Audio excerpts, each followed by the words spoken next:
दिक्कत है कि लोगों ने हमारे आंगने में दरवाजे खोल लिए, पर हमने कभी दिक्कत क्रिएट नहीं की, तो आड़ोसी पड़ोसी भी हमारी मदद में कोई नहीं आया। हमारी लड़ाई बीजेपी और कांग्रेस की नहीं है। हमारी तरफ से हम मर्जी उसको प्रधानमंत्री बना दो, पर हम ये करें कि भाई मेरे खेत की मेड़ क्यों तोड़ी, ये लड़ाई।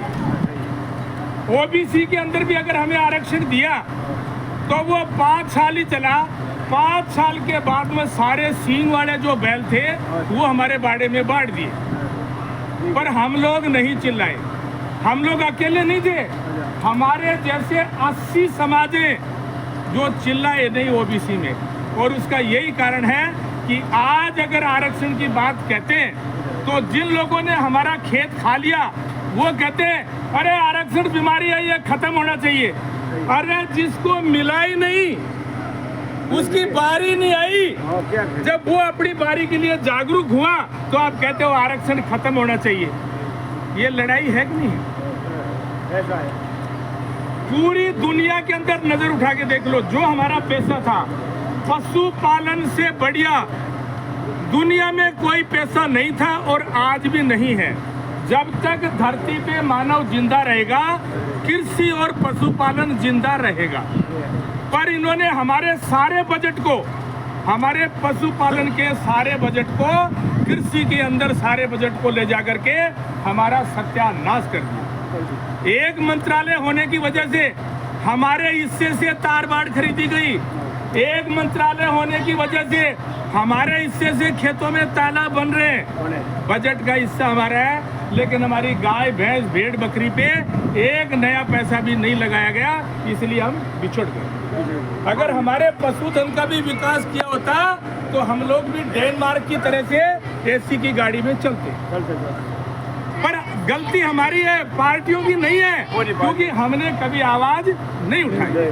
और जब अब हम आवाज उठाने की बात कर रहे हैं तो लोग हमें कह रहे हैं कि हम लोग समाजद्रोही हैं, हम देशद्रोही हैं, हम समाज को गुमराह कर रहे हैं। आप नजर उठा के देख लो, पूरे दुनिया में अगर कहीं भी इंसान को भगा करके कोई शेर चीता भालू पालता हो तो, अरे शेर दूध देता है क्या?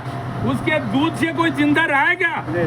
पर उनकी नीति, यहाँ नीति में खराबी है कि पहले इंसान को भगाओ, क्योंकि इंसान रहेगा तो रिपोर्ट करेगा ना, फिर वह अवैध खनन करो, फिर बजरी निकालो, फिर जंगल को नष्ट करो, क्योंकि इंसान अगर वहाँ रहेगा तो वो रिपोर्ट करेगा। इसलिए शेर और भालू के नाम से सबसे पहले हमें भगाया गया। ये हमारे अधिकार हैं। हम कह रहे हैं जंगल और फॉरेस्ट के ऊपर अगर प्रथम राइट किसी का है तो वो हमारा है। अगर सरकार कहीं रोड निकालती है, किसान का खेत आता है, उसको मुआवजा मिलता है कि नहीं मिलता?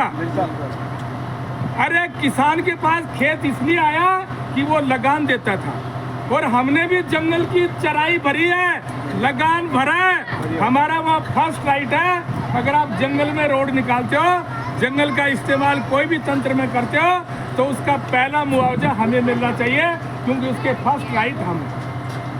ये आपके अधिकार है। इसलिए हम आपके साथ में लड़ रहे हैं कि आपकी स्थिति कोई पार्टियों की वजह से नहीं हुई है। पहली गलती तो ये हुई कि हम लोगों ने कभी अपने अधिकारों के प्रति जागरूक नहीं हुई। आज अगर हम अपने बच्चों को पढ़ा लिखा करके जब अब कानून की बात पे जा रहे हैं, तब हम ये एहसास कह रहे हैं कि भाई हम जगह नहीं, इसलिए जो है लोगों ने हमारे आंगने में दरवाजा खोल लिया। अब सरकारों को हमारी लड़ाई यही है कि दरवाजा बंद करो। हम दरवाजा बंद करने के लिए कह रहे हैं, यही लड़ाई है। सरकार वार्ता पे आई, सरकार ने बात किया, लेकिन जिन लोगों का कोई स्टैंड नहीं होता, सरकार वार्ता पे आने के बाद में मुकर रही। 3 महीना मांगा, 4 महीना हो गया, 5 महीना हो गया, सरकार वार्ता पे नहीं आना चाहती। और वार्ता पे आने का मतलब ये नहीं है कि सरकार देना नहीं चाहती। वार्ता पे आने से सरकार कदम कदम पे गलतियों पे है, कदम कदम पे। सरकार को तो उचित अधिकारी भी नहीं मिल रहा है कि ये जो लाल सिंह जी के मोमेंट को दबाने के लिए किस योग्य आदमी को लाके सामने बैठाऊं। एक मंत्री नाम लेता है कि मैं अवेलेबल होऊंगा, कुर्सी छोड़ के भाग रहा है, कुर्सी छोड़ के। ये आपकी ताकत है, आपके समाज की, आपके मोमेंट की। जब आप सरकार बात नहीं माना तब हमने बोला है कि हमारे एक एक दो आदमी को पकड़ के प्रताड़ित करने की जरूरत नहीं है। मेरा हर बूढ़ा बुजुर्ग जितने भी भाई हैं, हम लोग सब समाज के लिए जेल जाने के लिए तैयार हैं। आप भरो ना, कितनी जेल भर रहे हो? हाँ भरो। हम आपको ये निर्भीकता दिलाने के लिए कि जेल वेल सब दिखावा है। जब जब सरकार डरती है तो कभी पुलिस का नाम, कभी जेल का नाम, वो लोगों को प्रताड़ित करती है, लेकिन हम लोग अब डरने वाले नहीं। इसलिए जो हमने ये अगला जो आंदोलन रखा है 11 तारीख से आपके जैसलमेर में रखा है, हम हर जिला स्तर के ऊपर जाएंगे और उनको दिखाएंगे कि आप 2-2, 4-4, 5-5 क्या बंद कर रहे हो, ये सारे शेयर करो ना, कहाँ बंद कर रहे हो। उसके बाद में लास्टली हमने जयपुर जाना है और ये लोग सोच रहे होंगे कि ये तो जयपुर तक ही सीमित है। ये आपका आंदोलन जो है राष्ट्रव्यापी आंदोलन बन चुका है। 1 नवंबर को हमने इनको अल्टीमेटम दे रखा है कि 1 नवंबर को आपकी दिल्ली को हम लाल चौक में लाल कर देंगे।